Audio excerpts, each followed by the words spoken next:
second panel in the symposium on teaching Palestine. Or to be the full title, Teaching Palestine, Pedagogical, Praxis and the Indivisibility of Justice.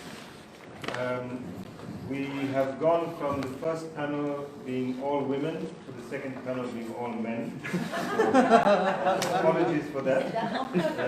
Those of you who were in the first panel, those of you that were here in the morning will feel some sense of balance. Those of you that are coming in now might get upset. But forgive us for that. If you really insist, I could excuse myself and get a female chair.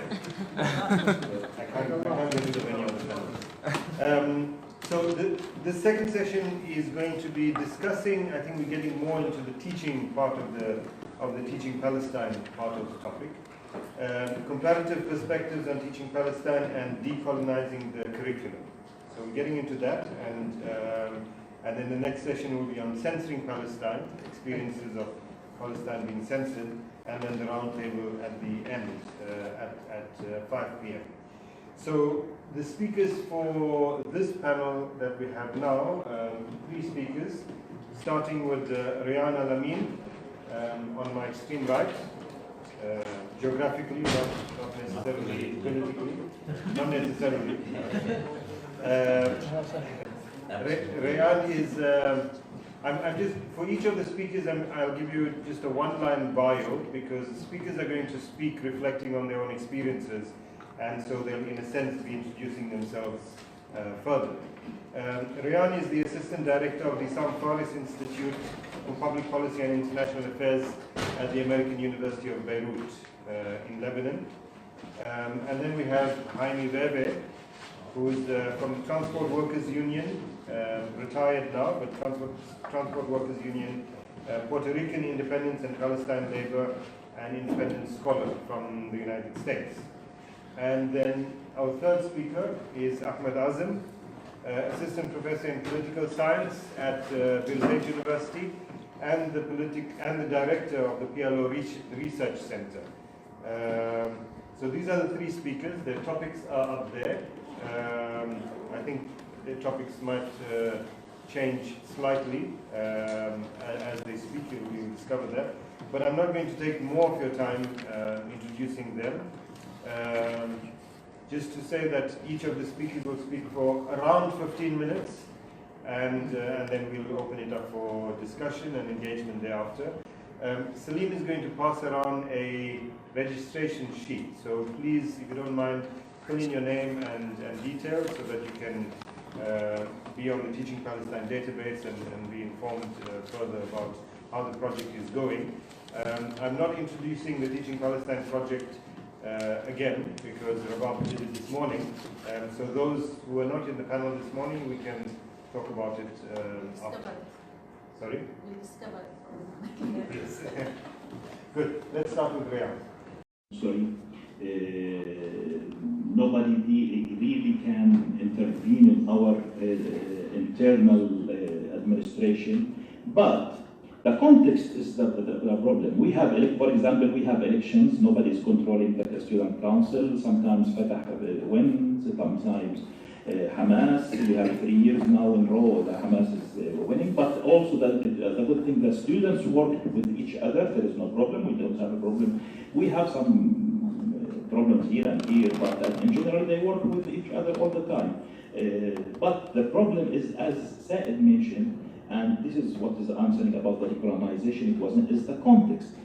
Now, and this is maybe the logic why some of my colleagues see that it is not really useful to teach students Palestine and international studies, because they want to qualify them to work where they can work. They will work in NGOs, international organizations, and actually the student union also is part now of the new society where fees and economic and also us ourselves, the lecturers. For example, in 2015, when the uprising happened, the union of university professors at that time were engaged in struggle to get better income. So we didn't actually play a role in supporting the youth or in the national cause. Now everybody is engaged now. For example, the biggest demonstrations we saw in Palestine or Ramallah in the last 3-4 years were the union of the teachers, and because of the social security law. The question is that we are now in a context, the post-Oslo context, where everything is fragmented. And we are in the university, we have to think about income all the time. Nobody is supporting universities. The VA, the Palestinian Authority, is supposed to finance the universities with something like 1 to 2% of its income to the universities. Yeah, but they don't pay it. They never pay. They pay very, very, very small amount. For example, in BLZ, we have a crisis of $20 million. The VA indebted to us in 7 to 8 million. If they pay it, we will be fine for 3-4 years. But nobody is supporting us, so we have to support ourselves. And so if we decolonize the university financially, if we manage to find the civil society can finance the university again, if we are not connected to international donors, if we are not making the students pay more and more, this will help us to be more independent. And I hope this is answering the question that the economic context of post-Oslo is very crucial. Regarding Dr. Mansour's question about the archive in the Israeli capital, the Israelis, there is a very good movie just released recently called Looted and Hidden. It tells the details of such archives.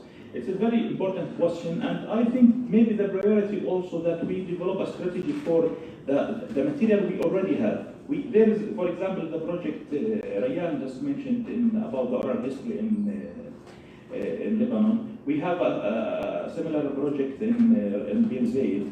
Actually, this is directed by Roger Haycock, I just mentioned. And we have several other archive projects, and it's fragmented, similar to anything Palestinian thing, because of the occupation. Because we can, we are a group of Palestinian writers. We are trying to find a place to meet. We have been discussing for 3 weeks now where we can meet, and who will be prevented from going to Jordan, who will be prevented to go to Lebanon, who will be prevented to go to... So we have this problem of we don't have a liberated place, but we should have a strategy. I agree with you.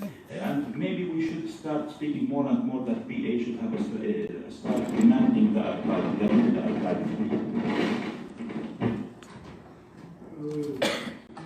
Well, I agree. Maybe I should have phrased that maybe just a little different.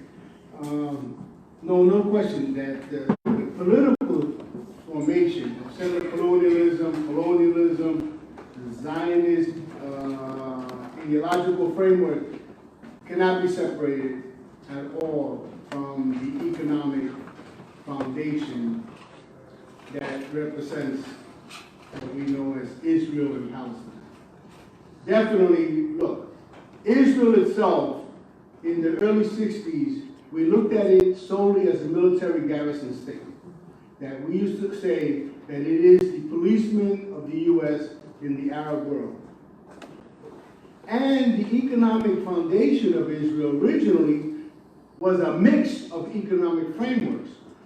In the beginning, it posed itself as being social democratic, coming out of the social democratic movement of Europe, and actually with some embryonic reflection of socialism.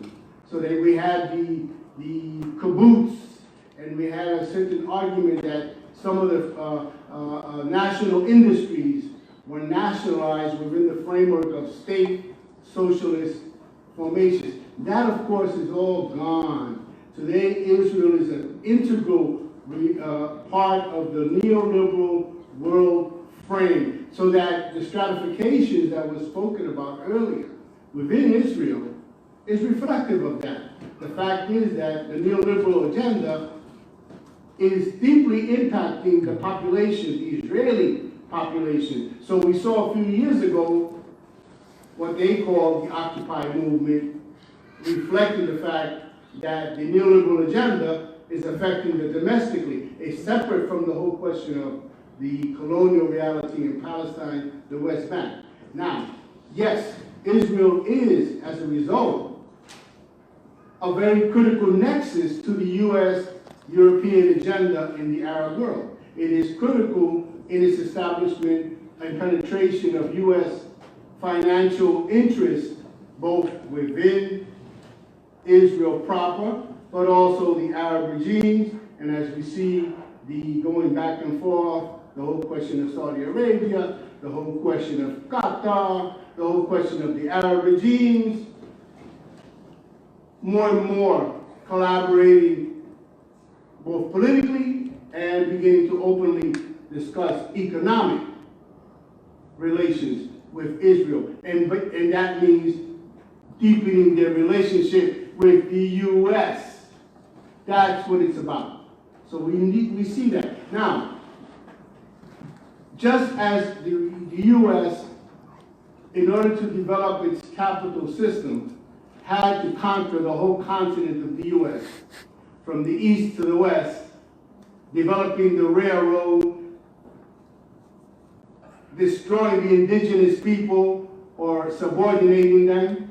That is also the objective politically of the Israeli Zionist project, in order to be able to facilitate the deepening of US financial capital interest in the region. That's what the essence of it is. So yeah, I'll qualify what I said. But also, remember this, and also the Israelis, of course, are very much integral in the whole question of the military-industrial complex. It is also part of that worldwide system, which of course Europe also is part of it, and the US is part of it. But capital always, despite everything, as much as it makes profit out of war, it actually pursues a bigger profit rate on the basis of stability. And that's what they're pursuing. The interest is they want to be able to vanquish the struggle of the Palestinians, subordinate the Arab masses in order to be able to have what they value most, the continual return of profit under the most ideal conditions, stable, stable, stable. Yes. Thank you so much to the panel. That was one of the, I must say, one of the best and most inspiring panels I've ever actually seen. Sorry to interrupt you. Can you introduce yourself? Oh, I'm Victoria Araj. I'm from the University of Bradford. I had to miss the first panel because I was doing my presentation, and I don't know if the academic boycott was brought up. Has it been? No, I mean in the previous panel. Not expanded, just mentioned. Yeah, just mentioned. I think what you were saying about obviously the structures that being the imperial structures and the colonial structures, and the role of Seville in at the heart of this colonization of South America. Sorry, I don't know the correct. The Americas? The Americas. Yeah, the Americas. And I feel the same interaction is really going on today and right now with this conference. For example, the University of Seville is part of the European Research Area. Who else is part of the European Research Area? A number of Zionist institutions, actually all Zionist institutions, are members of the European Research research area. You talked a bit about the sort of the normalization rhetoric coming out of the conference as well. And I think that we really have to remember that Israeli academic institutions are the intellectual and technological hub of the ethnic cleansing of the Palestinian people. Not just the ethnic cleansing of us as a body, but also the destruction of our own educational institutions, our right to education, and really the de-development of the whole of Palestine. I also think that it was really poignant that you mentioned that there's not one Gazan presentation or not one academic from Gaza. So that brings me to the point that unless we use this and use international conferences such as this as an engine to confront the Israeli academic institutions and their role in our subjugation, then what is the point in us actually even being here? And I really think we need to think about what we can do as a collective here, as intellectuals, as unfortunately elitists, and what we can do to use our said privilege to really bring to the forefront and to really confront these institutions. I mean, I was just really shocked to see the amount of Zionist universities that were on the list. I think, firstly, maybe something, I do a lot of work on Turkey, and obviously, I don't know if you've seen the mass purges of academics in Turkey, but the Kurds are very good. Every conference they go to, they bring out a statement, they say, solidarity with the academics in jail. So why can't we, as academics, bring about a decolonization of WACMEs and bring a statement and say we are not happy with the lack of representation of Gazans. We are not happy with the amount of representation which is clearly unequal of the Zionist universities. I mean, this could also possibly be supported by our comrades from 48, who unfortunately, I know many of them don't have a choice but to engage with these institutions, and to say, why are you speaking in the name? Why are you not coming as an independent scholar? Why are you coming as a scholar from Bar-Ilan? Why don't we lobby to hold WACMEs next time in the IUG? You know, in the Islamic University of Gaza. Thank you, Victoria. Thank you.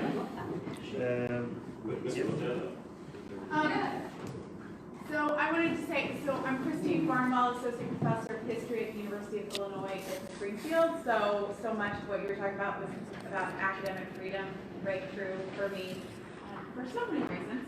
And I'm also the president of my local chapter, our union and faculty. We received our first contract after 6 days on strike last spring. And so all of this kind of brought together so many things that have me very excited about the various things that you were talking about. One of the things that, in terms of this connection between the neoliberal university and all of the demands on how do we pack our students in, how do we get students' enrollments up, the hiring of all of these outside sources to sort of figure out plans for us to enroll more students, and then the offloading of that work onto faculty who then become responsible for getting their students into the classroom and advertising for their classes, and not just like, you know, and then the demands for, we don't offer languages because students don't want more requirements for their languages, and all of these different things. So I was very inspired by all of that, and it made me think about just how,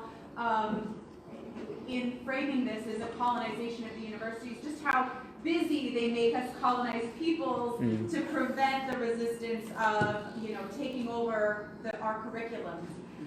And instead of responding to what they're telling us to do, well, we need this because this is what the business students want. We need this because this is what the, you know, the science, the pre-whatever certification of this, that, and the other, what they want.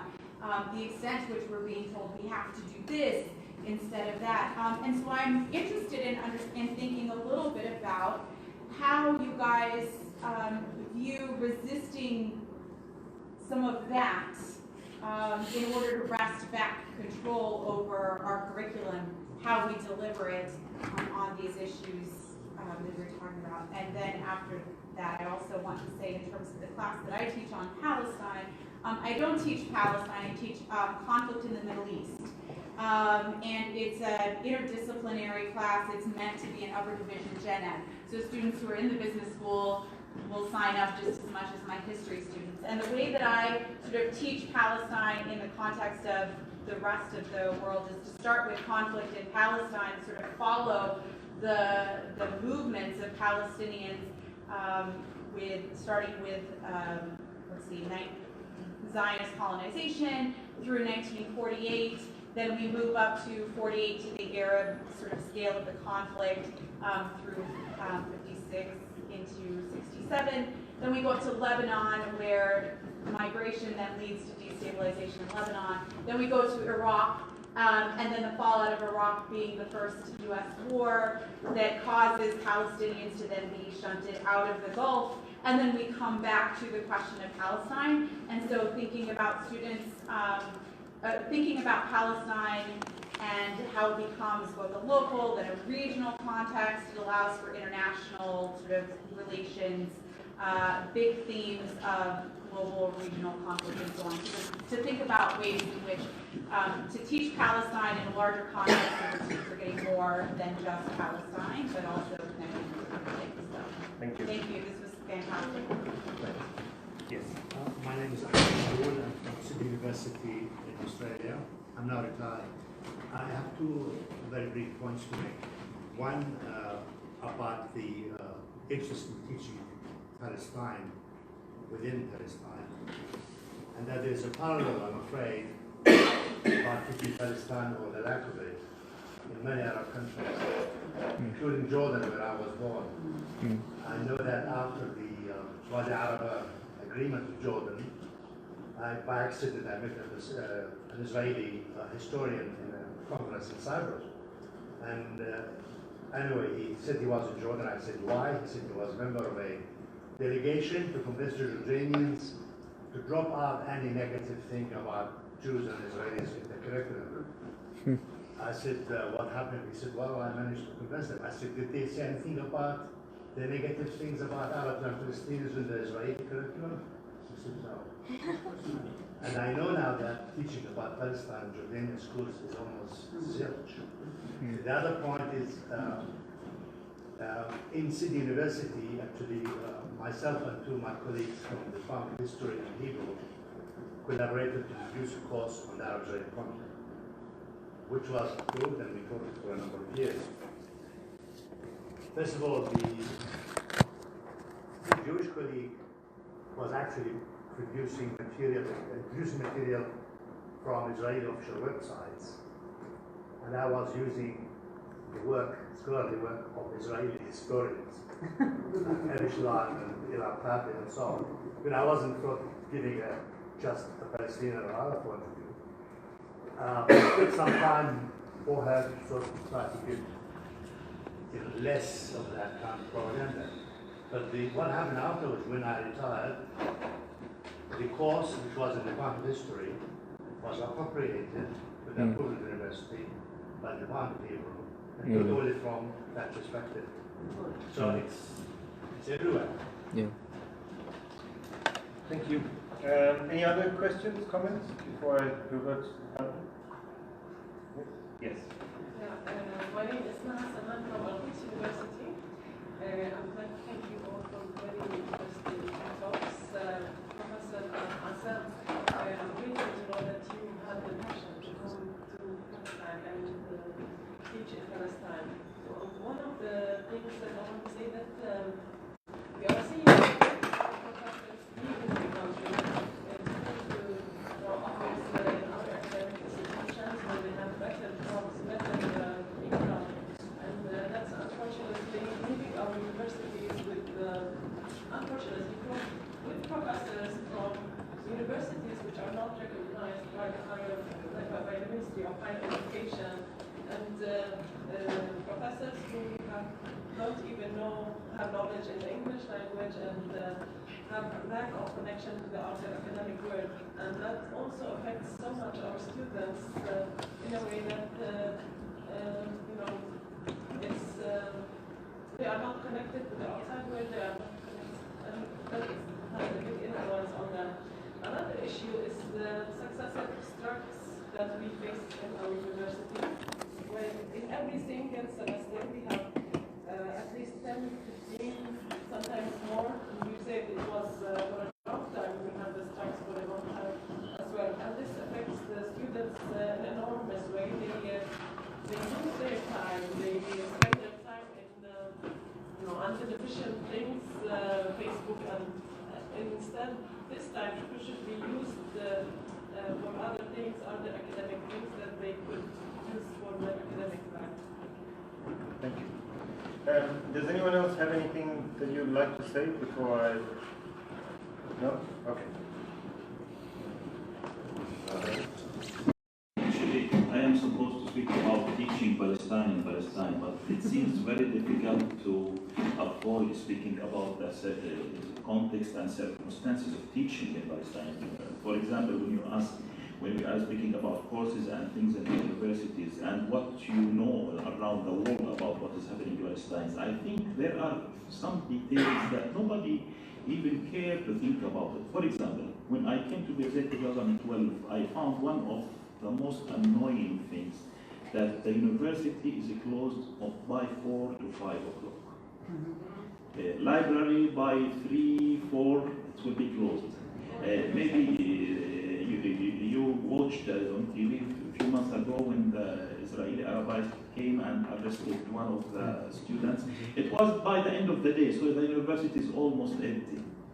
We thought 3 years ago that we need to extend the time, so we will teach until 7. This will help us a lot, not only giving a more vital campus, but also it's financially important for us. We can't. Why? Because our students are living in villages that are closed by gate. Even our colleagues are living in a village like Azem, like Nabi Saleh, like other villages, where actually there is a soldier will close the gate of the village by the hour by 6 or 7 or 8. We go to Ramallah, we see Ramallah is fine, coffee shops and things, but we don't know what's really happening around us. So, 1/3 of the PZ students in the 1980s used to come from Gaza. 1/3. Now we have less than 5 students. So now the people from Nablus will study in Najah. People from Ramallah will study in Bir Zayt. From Hebron or from Jerusalem will go to it. So it is the idea of university is really harmed there. So we need maybe if you were asking me, Victoria, what to do, please come to Palestine. Please send your students to study in Palestine. We have this problem, as I mentioned, that American universities have this kind of advice, and they don't give their students credit hours for coming to study in Palestinian university. But this will be very helpful for Palestine, for understanding what is happening in Palestine. So maybe you mentioned boycott, academic boycott, but also actually what is happening that the international community is boycotting the Palestinian universities. By, for example, when you ask the students, when you cannot come, actually this is a kind of boycott for the Palestinians. So maybe we should think about it. And Dr. Ahmad, what you mentioned about the content of the Israeli curriculum, maybe, and this is connected with also what Victoria mentioned, maybe I hope next Wokmas we will have 2-3 papers about the content of the Israeli curriculum. All the time we hear news about Palestinian curriculum. Why we don't have a research or a paper on the 4 papers on the Israeli curriculum to understand what is happening there? Also, what else? Dr. Maha, I agree with all of you mentioned, but actually we have a problem of professors leaving the campus, the university, to teach elsewhere. And it is not only financial. it is also because of other familial things. In PLZ, I can now directly mention 4 or 5 colleagues who cannot stay in or who have a trouble in staying in Palestine because they cannot have their partners living with them. A colleague who his partner is in Moroccan, another one Jordanian, another one Palestinians but without identity. So we have I can also give you 4 or 5 names of professors who are immediately able or want to go to Palestine to teach there, or even to volunteer in the summer to teach there, but they don't have a pyramid. So we have a kind of a very complex situation that it is very good that other universities know about this, that we can tell them about this. Strikes is something controversial. I agree with you. I am always representing the university administration against the students. Yeah, don't worry. And they are my best friends. Usually I take them into the TV interview in my car and they come back with me. And they prevent me to go to the university in one day, and the second, in 2 weeks' time, if he is late in the lecture, I will not let him in.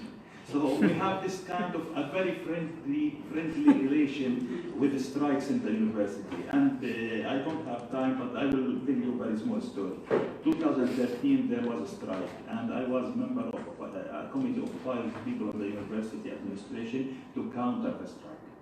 Okay, so one of my colleagues told the university president, Sitting next to him. yeah, told the university president, look, there is a lot of problems among the students. Some of them want to open the university and some want to keep it closed. And this is a meeting of 5, it is not something public. The president of the PLZ said the following, look, I am against this strike, I think it's a mistake, but this is part of their training. There is 2 red lines we will not go to. Allow the security and the police to intervene in this strike. The second thing is to manipulate students and use their controversies among each other. This is part of how we teach them democracy, how we teach them public work. So this is something we are proud of. Maybe I hope it will be elsewhere. I agree with you, strikes sometimes it's distracting, and all of us are victims, administration, faculty, and the students for this. Because at the end of the day, the university has no income. So maybe we should think, or we have to campaign to persuade Arab countries to start finance Palestinian universities.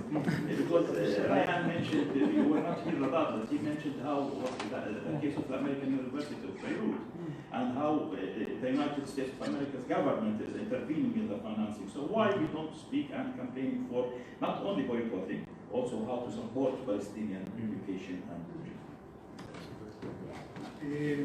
I want to answer Enrico's question, and starting with Enrico.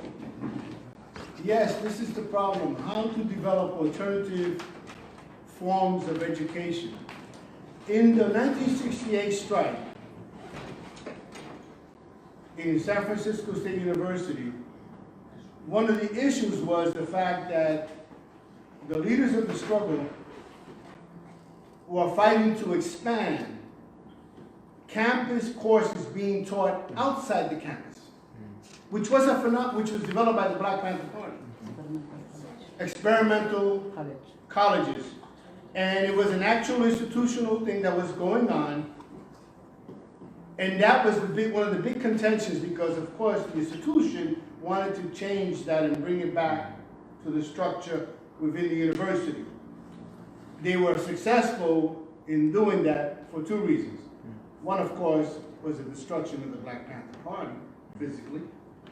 And 2, the institutionalization of the perspective of the Third World Studies into the College of Ethnic Studies and structuring it within that framework. So they got to that. But the other thing, another reason I believe that we have the difficulty is that what we used to have many years ago, community organizations, whether it was the Black Panther Party, the Young Lords, which was a Puerto Rican group, Brown Berets, which was a Chicano group, who all looked at the pedagogy of the oppressed as the framework of bringing knowledge to the community, bringing theory and scholastic to I mean, I'm always inspired by one story, and I'll quickly say, one of the women who was encouraged by the civil rights struggle was a woman who had been a prostitute, right? And she subsequently became, through the struggle, went back to school and became a PhD doctor. That's an amazing story that shows what we can do if we're able to do it. But the system is obviously geared towards preventing us that. We have tried that in San Francisco. We did community education, a 6-week course with a number of the activists. We brought the college, Rabab's course, we brought it to a community center that's still independent. But those are fine. And one of the reasons, of course, is the NGO process. Also limits the capacity of doing this because the NGO structure governs what you can do and what you can do based on the funding. And it limits, if you start talking about subjects, well, that, I mean, even simply talking about US electoral politics is a no-no in many NGO frameworks. Okay. In terms of your question, I'm sorry I didn't get your name. Victoria? Victoria? I don't know the structure of Walkmas, but definitely I think you're right. It needs to be contested. In the US, after many years, we finally broke the door in a number of the institutions of academy, whether it's the American the American Studies Association. We immediately got the Indigenous Association, the Chicano Studies, the Women, the National Women's, and we finally broke open. You know, one of the biggest hurdles we have in the U.S., of course, is the labor arena, for another conversation. But I think I don't know the structure of Walkman, maybe other people can speak about it, but I think that we have to challenge this. This is absolutely absurd. It's too European colonial centered. No question about it, even with a little bit of, you know, so, and oh, in terms of the question of classes, I argue this. Because Oslo is dead, because the Israelis are no longer making any pretenses about a two-state solution, they have reverted back to pre-Oslo, suppressing any and all expressions of Palestinian identity, whether it's suppressing now and shooting anyone raising the flag, as they did before Oslo, and now they are challenging any and all classes, courses, or teaching of Palestine. In New York, in a Riverdale High School, which is a very famous liberal school, an incredible historic institution, multicultural, multi-ethnic, they have had a course on, similar to yours, the way you framed it, similar, you know, Palestine conflict, you know, of course, for over 30 years, all of a sudden, they forced that professor to resign because they were attacking his course. They also forced another teacher who questioned the Gaza shootings of March, a young, obviously not tenured. So that any subject now, and then of course we have Professor Rabab al-Hadi being targeted in San Francisco State, and then of course we all remember Stephen Salaita. So I think that they have declared full war, not only physically, but intellectually, and in any shape or form, they've reverted back to what I remember when I went to Palestine in 1989, the first time, during the first Intifada. You couldn't even use the word Palestine. And I think that they are going back full-scale war at all levels, and I think this is the dilemma we're facing. The chair of Brandeis University, who's an Israeli donor, was interrogated at Ben Gurion University because he had a piece of paper that said Palestine. That's right. And he's a strong supporter.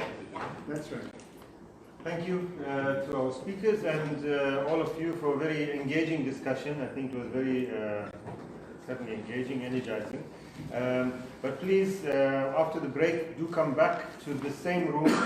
The next panel will be Censoring Palestine, Islamophobia, New McCarthyism and Campus Politics. And then the fourth panel in the symposium will be at 5 o'clock also here, which will be the closing plenary roundtable where we hope to get many more ideas. So take a good break, but please come back after that.